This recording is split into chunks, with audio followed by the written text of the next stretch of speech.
Good morning students. आज हम लोग पढ़ेंगे क्लास 7 का चैप्टर 8 रेशियो एंड प्रोपोर्शन, है ना। तो इसमें हम लोग रेशियो के बारे में पहले पढ़ेंगे, फिर प्रोपोर्शन के बारे में पढ़ेंगे, ठीक। तो आज से पहले भी आप लोग इसको 6 क्लास में थोड़ा सा पढ़े होंगे, ठीक। लेकिन फिर भी हम इसको क्या करते हैं, बेसिक से एकदम स्टार्ट करते हैं, एकदम बेसिक लेवल से, जो कि आपको किसी भी क्वेश्चन को बनाने में बहुत मददगार होगा और किसी भी प्रकार का क्वेश्चन आपसे छूटेगा नहीं अगर आप अच्छे से पूरे कंसेप्ट वाले वीडियो को क्या कर लेते हो, देख लेते हो, ठीक है। देखो इस चैप्टर में कुछ ज्यादा कंसेप्ट देना नहीं है, मेन इसमें क्वेश्चन में ही बनाते समय हम लोग तरीका ज्यादा से ज्यादा आपको क्या करेंगे, सिखाएंगे। चलिए आइए देखिए, हम लोग का चैप्टर है अभी रेशियो। फिलहाल चैप्टर का क्या नाम है होगा, रेशियो। आगे इसमें हम लोग प्रोपोर्शन भी जोड़ लेंगे। तो रेशियो पहले होता क्या है, तो रेशियो क्या है, रेशियो क्या है, तो रेशियो आपका दो सेम क्वांटिटीज को जब हम लोग फ्रैक्शन के रूप में एक्सप्रेस करते हैं, वो हमारा क्या कहलाता है होगा, रेशियो कहलाता है, ठीक है। एक तरह से कंपैरिजन करके जब हम दिखाते हैं तो हमारा क्या कहलाता है, रेशियो।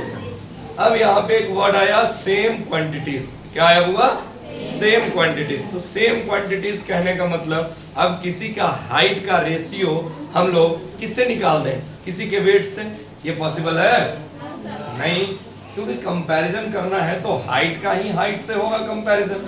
अब किसी का कंपैरिजन जैसे डिस्टेंस का, तो एक डिस्टेंस को किलोमीटर में रख ले और एक का सेंटीमीटर में, तो ये कंपैरिजन हम लोग सही कर रहे हैं या गलत कर रहे हैं, ये हमारा रेशियो होगा, नहीं होगा। तो रेशियो एक प्रकार का फ्रैक्शन है जिसमें क्वांटिटीज क्या होने चाहिए, सेम होने चाहिए। क्या होना चाहिए होगा, सेम होना चाहिए, है ना।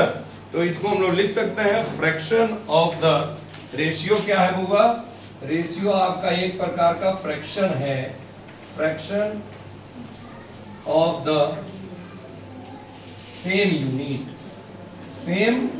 यूनिट या सेम क्वांटिटी, ठीक है। सेम क्वांटिटी का जो रेशियो, जो फ्रैक्शन होता है उसी को हम लोग क्या कहते हैं, रेशियो कहते हैं। फ्रैक्शन रेशियो का एक साइन होता है, इसको हम लोग क्या पढ़ते हैं होगा, ये, और इसको हम लोग पढ़ते क्या है, इस टू। क्या पढ़ते हैं, इस टू। क्या पढ़ते हैं, इस टू, है ना।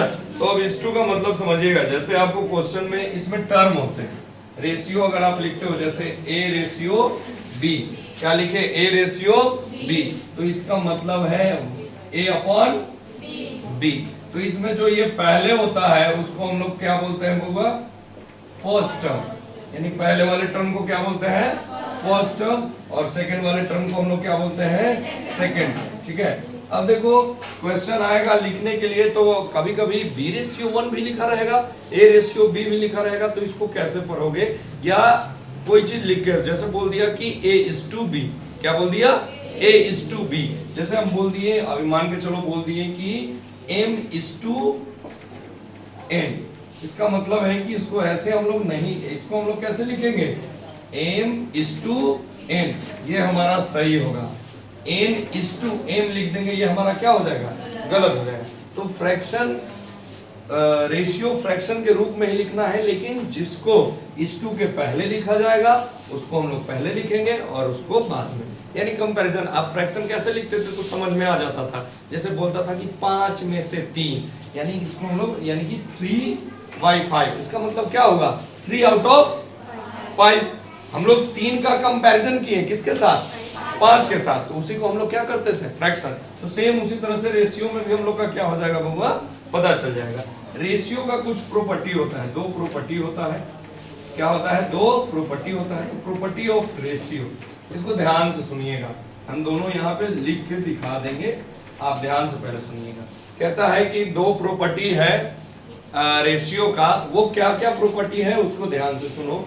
प्रॉपर्टी रेशियो का क्या कहता है कि किसी भी रेशियो में, है ना, इन एनी रेशियो, किसी भी रेशियो में जब हम लोग कोई सेम नंबर से मल्टीप्लाई करते हो या सेम नंबर से डिवाइड करते हैं तो उसका वैल्यू चेंज नहीं होता।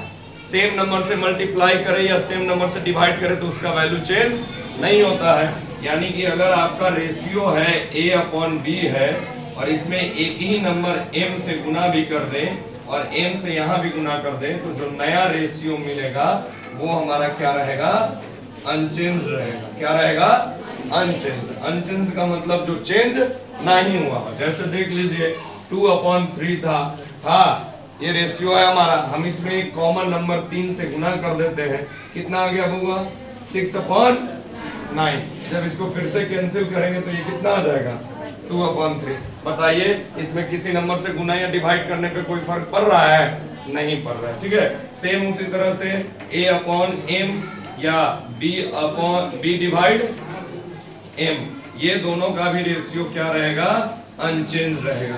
कहने का मतलब समझ गए कि रेशियो में किसी भी नंबर से गुना किया जाए या किसी नंबर से भागा कर दिया जाए, उसके रेशियो के मान में कोई बदलाव नहीं है। क्लियर है? नोट करो। देखिए बुआ, इसमें नेक्स्ट टॉपिक पे अगर हम लोग बढ़ते हैं तो आप लोग को बहुत आएगा सिंपलेस्ट फॉर्म, या इसको हम लोग लिख सकते हैं ratio in the simplest form. Ratio in the simplest form. अच्छा एक बात बताओ, फ्रैक्शन में भी हम लोग सिंपलेस्ट फॉर्म के बारे में पढ़े थे, है ना? या चलो अगर हम अभी फ्रैक्शन नहीं पढ़ाए हैं तो पहले भी कहीं पढ़े होंगे। तो फ्रैक्शन का जो सिंपलेस्ट फॉर्म होता है, मान के चलो A और B को हम लोग सिंपलेस्ट फॉर्म कब कहेंगे? सिंपलेस्ट फॉर्म कब कहेंगे बताओ? When A and B have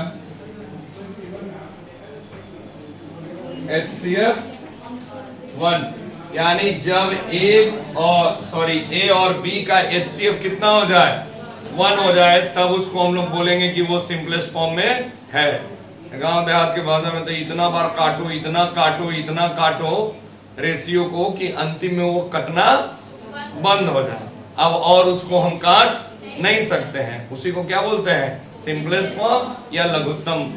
ठीक है, सिंपलेस्ट फॉर्म। जैसे देख लो, अगर question they they express 75:125 in the simplest form, in the simplest form, तो सिंपलेस्ट फॉर्म में देखो, सिंपलेस्ट फॉर्म में इसको रिप्रेजेंट करने के लिए हम लोग क्या कर सकते हैं? 75/125 लिख सकते हैं। ये देखो, तो कोई एक ऐसा पहाड़ा ढूंढो जिससे दोनों कट जाए, विभाजित यानी कि डिविजिबल हो जाए। ये देखो, तो 25 से 3 टाइम्स में, और ये 25 से यानी 3/5, और भी इसको काट सकते हो? नहीं ना काट सकते, तो इसको हम लोग बोलेंगे सिंपलेस्ट फॉर्म। अब देखो, दोनों का HCF निकालोगे तो कितना आएगा? 1। दोनों का HCF निकालोगे तो कितना आएगा? 1। तो इसको आया ना 1, अब इसको हम लोग क्या बोल सकते हैं? Simplest form. ठीक है, चलिए और आगे और हम बढ़ते हैं। चलिए देखिए, इस टाइप के जो क्वेश्चन होंगे इनको सिंपलेस्ट फॉर्म में लिखना है। तो यहाँ सिंपलेस्ट फॉर्म क्या, तुम लोगों को तो पता ही नहीं चल रहा होगा, ये फ्रैक्शन का फ्रैक्शन हो गया, है ना? तो इस तरह के रेशियो को हम लोग कौन सा रेशियो कहते होगा? बीमार रेशियो, बोले तो सिक रेशियो। भाई साहब बीमार पड़ गए, इनको जरा ठीक कर ले। देखो, इस तरह के रेशियो को ठीक करने के लिए सबसे जो हमारा पहला स्टेप होगा वो क्या होगा? इनके डेनोमिनेटर का एलसीएम ले लेंगे। 4, 6 और 3 का क्या कर लेंगे? बताओ एलसीएम कितना होगा? होगा ना? अरे होगा? ठीक है, ध्यान दीजिए। अब इनको हम सुधारने का प्रयास करते हैं। भले आप लोग सुधरे हो चाहे ना हो, लेकिन इनको सुधार दीजिएगा। देखो, कुछ यही थे ना? ठीक, और इनके जो डेनोमिनेटर का एलसीएम आया है उसको ऊपर गुना कर दो। कर दिए? चलो आया, ध्यान दो इधर। ये इससे कितने टाइम्स में? ये इससे कितने बार में? और ये इससे बताइए 3:2:4। ये आपका क्या हो गया? आंसर। ये सिंपलेस्ट फॉर्म में भी है। ये तीनों का HCF निकालिएगा तो कितना आएगा? 1 आएगा, है ना? तो कुछ लोग दिमाग लगा रहे हैं, सर 2 से 4 नहीं कट जाएगा? कट तो जाएगा, लेकिन 2 से 3 कैसे काटोगे? रेशियो में रूल बताए थे ना कि गुना तो सब में और डिवाइड तो सब में। तो अगर कोई ऐसा एक नंबर बताइए जो तीनों को काट दे, तो वो सिर्फ कौन है? 1। जिसका कोई नहीं उसका कौन है? हाँ, चलो नोट करो। चलिए देखिए, इस तरह के अगर आपको क्वेश्चन एग्जामिनेशन या बुक जब बना रहे हो तो आ जाएंगे, और आएंगे ही आएंगे। तो क्या करोगे? तो इसके लिए 2 मेथड सिखाते हैं। एक शॉर्टकट जिससे दोस्तों को चकमा दे सकते हो, बना दिए एकदम, दोस्त कह रहे वाह भाई तुम बना दिए जल्दी तुम तो। और एक जो आपका मेथड है, जिस मेथड से आपको बनाना है। तो सबसे पहले ये सबके बराबर, देखो बोला है 2a 3b और 4c आपस में बराबर है, तो a b c का रेशियो। तो मान लेना let 2a is equal to 3b is equal to 4c equal to कितना होगा? k x, कोई भी एक फिक्स नंबर मान लेना है, ठीक है। अब देखो इसका मतलब क्या हुआ कि 2a का वैल्यू कितना है? 2a का वैल्यू k है, और तो यहां से a का वैल्यू कितना हो जाएगा? k upon 2। अच्छा एक और काम करेगा, k के अलावा भी 1 भी मान के बना सकते हो, नहीं k ही माना, चलो ज्यादा बेटर। 3b के इक्वल टू कितना हो जाएगा होगा? k। तो b इक्वल टू क्या होगा? उसी तरह से c इक्वल टू सेम निकालेंगे तो क्या होगा? k बाई, तो रेशियो में लिखना है 1a ratio b ratio a लिखना ना होगा। तो देखो जब इसको लिखना हो तो a का वैल्यू क्या है हमारा? k upon ratio, k upon ratio, k upon, अच्छा बटा में दिख गया। अब बटा का मतलब ये कैसा रेशियो? सिक रेशियो। तो सिक रेशियो को सही करने के लिए क्या करते थे? डिनोमिनेटर का एलसीएम। इसके डिनोमिनेटर का एलसीएम लीजिए, कितना होगा? 12। कितना होगा? तो ऊपर 12 से गुना कर दीजिए। तो इससे कितने टाइम्स में? 6, और इससे 4, यानी कितना आया? 6 के रेशियो 4 के रेशियो कितना आ गया? 3 के। देखिए तो के सब में है, कैंसिल हो गया, क्या बचा? 6 रेशियो 4 रेशियो 3। कोई दिक्कत? शॉर्टकट सीखिएगा। देखिए तो आंख मूंदो डिब्बा गाय, क्वेश्चन एकदम सेकंड में हो जाएगा। देखो क्या था question? 2a equal to 3b equal to 4c। ध्यान देना एकदम, आंख बंद किया, देखो आंसर आ गया। यहाँ पे ध्यान दो, हमको निकालने क्या है? a is to b is to c। एक रूल याद रखो, जिसको निकालना हो, क्या करना हो? जिसको निकालना हो उनको ढक दो। तो a का मान निकालना है, a वाले को ढक दो और इसको गुना कर दो। 3 into 4 कितना हो जाएगा? b वाला निकालना हो तो b को ढक दो। 2a into 4c 2 into 4 कितना हो जाएगा? और अब किसको निकालना है? c को, अरे c का वैल्यू निकालना ना, तो c का 4 को ढक दो, तो 3 into आंसर। अब बहुत लोग कह रहे हो कहाँ आंसर आया सर? 4 6 आना चाहिए था। देखो इसका कॉमन फैक्टर 2, अरे 2 कॉमन फैक्टर है, तो 2 से कितने बार में? 4।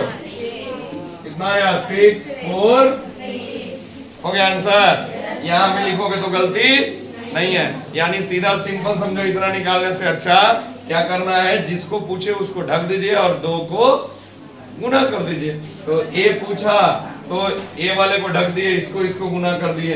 b पूछा तो b को ढक दिए, इसको गुना कर दिए। और c पूछा तो c को छोड़ दिए, इन दोनों को गुना कर दिए। इस तरह से आप एकदम शॉर्टकट बहुत तेजी से क्या कर सकते हैं? रेशियो निकाल सकते हैं।